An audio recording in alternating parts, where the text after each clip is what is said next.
Accumulation of capital is therefore multiplication of the proletariat. But we discussed how at a certain point, competition between capitalists leads to increasing investment in technology and machinery to increase the productivity of labor, to use relatively fewer workers. So actually the machinery part grows faster than the labor part. Capital doesn't need as many workers relatively, and you have the growth of a section of the working class that is superfluous. These people can only get irregular, poorly paying work, or they're just down and out of poor people who will never work. Marx looks at their miserable living conditions in quite some detail in this section. And he shows that actually if you look at their food consumption and their housing space, like the personal space that they have in housing, it's worse than what prisoners were getting in England at the time. He argues that a certain portion of this surplus population is the industrial reserve army. That group of people who, when capitalism needs to expand rapidly in a boom, can be quickly, sucked into the process of production, and then when the boom subsides, can be tossed right back out. These are the reserve workers. So Marx demonstrates that capitalism needs unemployment and poverty as part of the conditions of production. The existence of the unemployed and the poor is a lever for capitalists to squeeze yet more overwork out of their existing workers, to reinforce overwork. Another result from this cycle that Marx talks about is that the workers produce V through their own labor, which means that through each, because from the standpoint of M, C, M prime, just one motion like that, it looks like the capitalist has to advance the wages to the workers, and then only gets that value replaced when he sells the commodities that are produced on the market. When viewed as a cycle, what you see is that the workers every year produce their own means of subsistence. That is the working class that produces the stuff that it takes to feed ourselves. Mm-hmm. Workers reproduce V through their own labor. This is a new result. And it undermines the idea that we're getting any advance or any favors done for us by our employers. The appearance fades that the capitalist class is doing us a favor, and it becomes clear that the working class is creating the value required for its own sustenance. So here we have it. The exchange of equivalents on the free market by individual independent commodity owners, the idyllic foundations of small-time commodity production, have now turned into their opposite. Because they own the money and the means of production, the capitalist class is able to extort unpaid labor from the working class. The fiction disappears that the working class and the capitalist class freely enter into a contract on equal terms. The capitalist class says, you can work on our terms, or you can starve with the rest of the surplus population. Mm-hmm. Mm-hmm. Viewed from this standpoint, capital is now seen as an exploitative social relation between the capitalist class and the working class, mediated through things, through money and commodities. The unpaid labor of the working class is the source of renewal, growth, and expansion for capital, for bigger factories, for more machinery. All of this stuff, the hotels, the construction equipment, the car factories, the office buildings, all of this stuff that is called capital, as if it rightly belongs to the capitalists, all of it represents the unpaid labor of the working class, which appears to confront, employ, and exploit living workers. This is what Marxists mean by private property, by the way. Not your iPods and your jeans, but this kind of property, the unpaid labor of workers, which allows people to employ and exploit other working people. The working class must expropriate the expropriators, as Marx said. Take their property, make it the common property of all, so that we can collectively determine what to produce and in what conditions we wish to produce it. Instead of anarchically producing exchange values for the sake of capital accumulation, we should produce use values for the satisfaction of human needs and wants according to a rational plan. So the last piece I have here is the last section of Capital, really. And it's devoted to the last thorny question about the accumulation cycle. Sure, we've got this cycle, MCM prime, back around to M. And sure, let's say all of the newly accumulated capital is based on unpaid labor. Even some of the classical economists admitted that. But what about the original seed capital? That must have come from somewhere. And Marx goes through the nursery tale, the conventional wisdom. Long, long ago, there were two sorts of people. One, the diligent, intelligent, and above all, frugal elite. And the other, the lazy rascals, spending their substance and more in riotous living. Thus it came to pass that the former sort accumulated wealth, and the latter sort had nothing to sell but their own skins. Marx demonstrates that this is a sham, that there was a period of primitive or original accumulation that laid the basis for capitalist relations of production.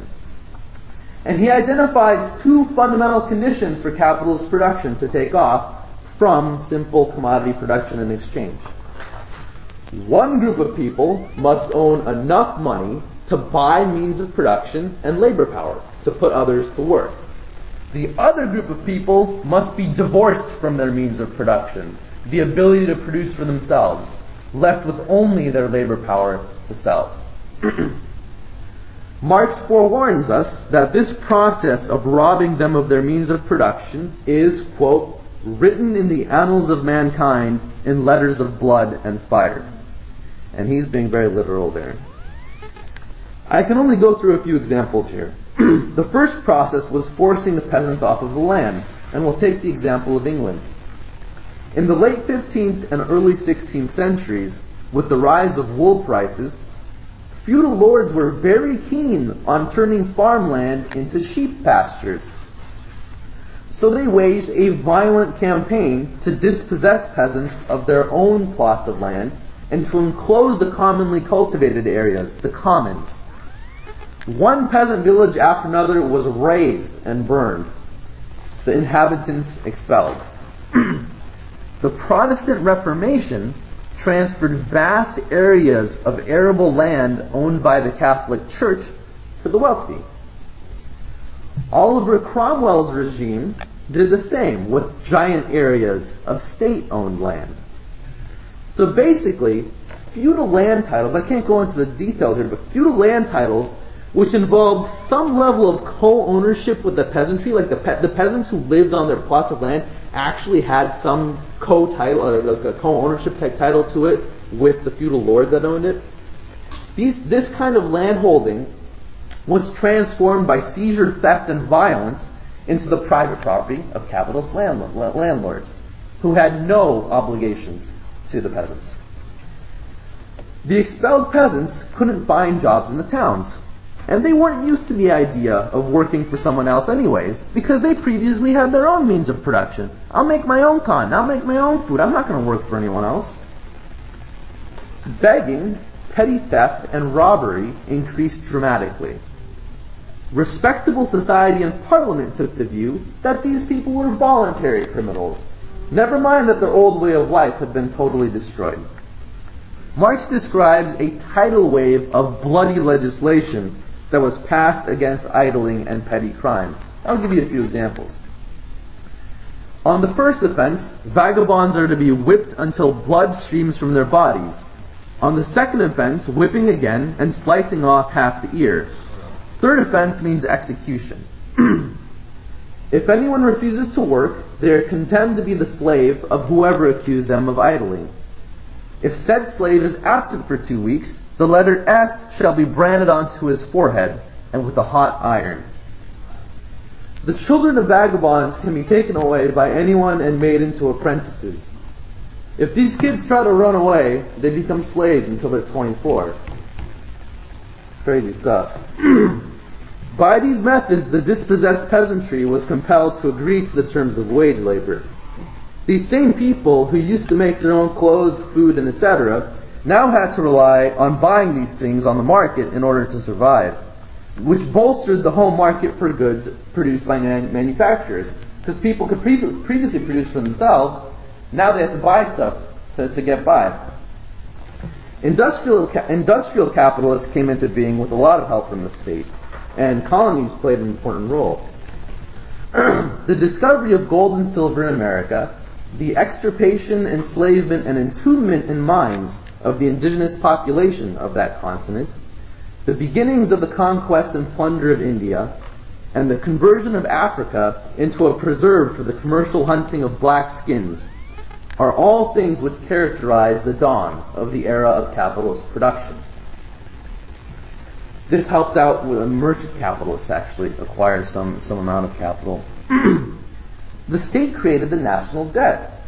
It sold debt to wealthy people and gave that money to capitalist farmers and manufacturers, and then paid interest on the debt by instituting taxes on the working population, taxes in kind, money taxes. Kind of a Robin Hood in reverse. Manufacturers worked orphans and kids from the poorhouses to death, a sort of primitive accumulation of the blood and life force of children.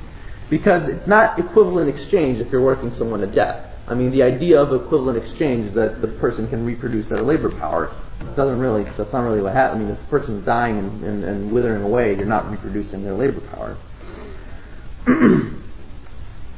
As English textile manufacturing started to expand, it pulled the slave system of the American South into the hurricane of capitalist accumulation.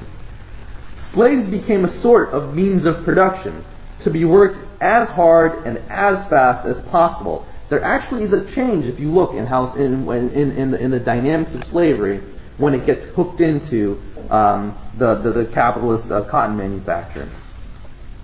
So slaves were worked as hard and as fast as possible to be replaced using the profitable slave trade. In fact, says Marx, the veiled slavery of the wage laborers in Europe needed the naked slavery of the New World as its pedestal. I think the conclusion through this section is that it took a tremendous effort by the wealthy classes, by the state, tremendous amounts of brutality, violence, inhumanity, and deception to birth capitalism into being. This was not some spontaneous development that harmonized with human nature. Capital comes into the world, this is the quote from Marx, capital comes into the world dripping from head to toe, from pore to pore, with blood and dirt. It would be wrong to look at feudalism as some ideal happy time that all these small peasants were all happy and okay. But and so that's not what Marx advocates, that we should all go back to being peasants. But let's just be clear, commodity production under capitalism was birthed by a pretty brutal, bloody process, and it continued to horribly exploit the laboring classes. It's hard to argue that capital to this day doesn't drip with blood and dirt from pore to pore. Witness the brutality in Iraq and Afghanistan, the wretched working conditions in China. And in fact, capitalism today looks more like Marx's model than it did during Marx's lifetime. There were massive peasant populations all throughout the world in his day. Today, a much larger chunk of the population across the world is working class. There are more factories, more capital. Technology continues to fly by leaps and bounds, even if there are little reception problems on the bottom corner of your iPhone. Think about the applicability of this text. Yes, of course, if Marx were alive today, he would substantially revise and add to it based on the real changes since his time. In fact, there's kind of a crying need to look at what happened over the last, 100 years or 150 years and incorporate into kind of a new synthesis about the ways capitalism has changed. But it remains an amazing demonstration of revolutionary social analysis and philosophy, whose conclusions resonate profoundly to this day. And the fundamental dynamics and tensions of capitalism are still the ones that Marx identified. So I'll conclude by saying this. Capital is well worth the time and effort of anyone who wishes to see the expropriators expropriated. Thanks.